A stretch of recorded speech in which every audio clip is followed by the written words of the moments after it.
जननीं शारदां देवीं रामकृष्णं जगद्गुरुं पादपद्मे तयो श्रित्वा প্রণমামি মুহুর্মুহু। বৈকুণ্ঠনাথ সান্যাল প্রসাদ পাওয়ার পরে শ্রী শ্রী মায়ের কাছে বিদায় নিতে গেলেন। মা তখন বারান্দায় বসে পান সাজছেন। মা জিজ্ঞাসা করলেন, রঘুবীরকে প্রণাম করে কিছু প্রণামী দেওয়া হয়েছে কিনা? যদি না দেওয়া হয়ে থাকে তাহলে কিছু প্রণামী দিতে বললেন। এখানে এলে রঘুবীরকে প্রণাম করে প্রণামী দিতে হয়। যদি টাকা না থাকে তাহলে মায়ের কাছ থেকে টাকা নিয়ে প্রণামী দিয়ে যায় যেন। রঘুবীরকে প্রণাম করে বৈকুণ্ঠবাবু এবার এলেন মাকে প্রণাম করে বিদায় নেবেন বলে। মা সহসা বলে উঠলেন, বৈকুণ্ঠ, আমায় ডাকিস? পর মুহূর্তে আবার বললেন, ঠাকুরকে ডাকো, ঠাকুরকে ডাকলেই সব হবে। আশ্চর্যের ব্যাপার এই যে মা নিজের সম্পর্কে কোনো কথা বলেননি। তিনি কিনা স্বয়ং পরিচয়দানে আত্মপ্রকাশ করছেন।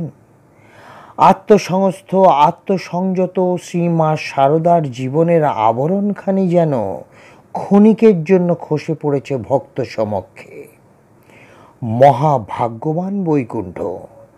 বৈকুণ্ঠকে তিনি নিজে জানাচ্ছেন, আমি সেই যাকে তুমি আরাধ্যা হিসেবে খুঁজে বেড়াচ্ছ। তিনি প্রায় সর্বদা অবগুণ্ঠনবতী, যিনি নিজেকে নিজের মধ্যে গোপন করে রাখতে সদা আগ্রহী। তিনি সহসা এমনভাবে বললেন কেন? তাহলে এর মধ্যে নিগূঢ় অর্থ কিছু নিহিত আছে নিশ্চয়ই। অজ্ঞানতায় আচ্ছন্ন ভক্ত শিষ্যের বিশ্বাসকে দৃঢ় করার জন্য কখনো কখনো গুরুশক্তি অনাবৃত হয়ে আপন স্বরূপকে ক্ষণিকের জন্য উন্মোচিত করে আপনাকে প্রকাশ করতে অজান্তে আগ্রহী হয়ে ওঠেন। বৈকুণ্ঠের মহাভাগ্য যে মা নিজ মুখে ব্যক্ত করেছেন, না হলে বোঝা কি সম্ভব?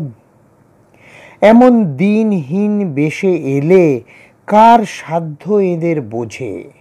ঐশ্বর্যের লেশমাত্র নেই। অন্তর্শক্তি সমুদ্রের সমস্ত ঢেউকে সংযত করে রাখার এমন অসীম ক্ষমতা শ্রী শ্রী মায়ের পক্ষেই সম্ভব।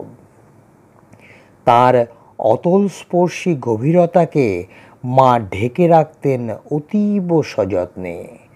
মহামায়া হয়েও রান্না করেন, ঘরদোর ঝাড় দেন, রুটি বেলেন, উচ্ছিষ্ট পরিষ্কার করেন, গরুর জন্য জলে নেমে দলঘাস কাটেন, আবার ধান ভেনে পৈতর সুতো কেটে সংসার চালান। এ কি বিশ্বাসের যোগ্য? নিজের কথা সামান্য বলেই চেপে যাচ্ছেন। শ্রী রামকৃষ্ণ ব্যতিরেকে তাঁর পৃথক কোনো অস্তিত্বই নেই। তাই পর মুহূর্তে বলছেন, ঠাকুরকে ডাকলেই সব হবে।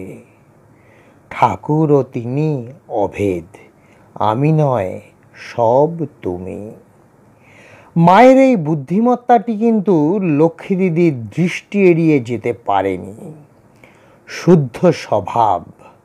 লক্ষ্মী দিদির চিত্তদর্পণে মায়ের স্বরূপ ফুটে ওঠায় তিনি বৈকুণ্ঠকে আবার বলতে লাগলেন, সে যেন মাকেই ডাকে।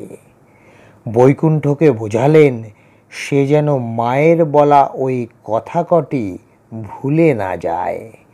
তাকে ধরে পড়ে থাকা, তাহলেই সব হবে। ভক্তি মুক্তি সব করতলগত হবে। লক্ষ্মী দিদি বৈকুণ্ঠকে যা এতক্ষণ বোঝালেন, সে বোঝানোটাই ঠিক হলো কি না তার সমর্থন চাইলেন শ্রী মায়ের কাছে।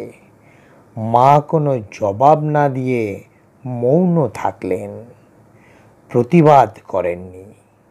এর থেকে মায়ের মৌনতাকে সম্মতির লক্ষণ হিসেবে ধরে নেওয়া যেতেই পারে। আজকের পাঠের তথ্যসূত্র স্বামী গিরিজাত্মানন্দ মহারাজ। জয় মা শারদা, জয় মা শারদা, জয় মা শারদা।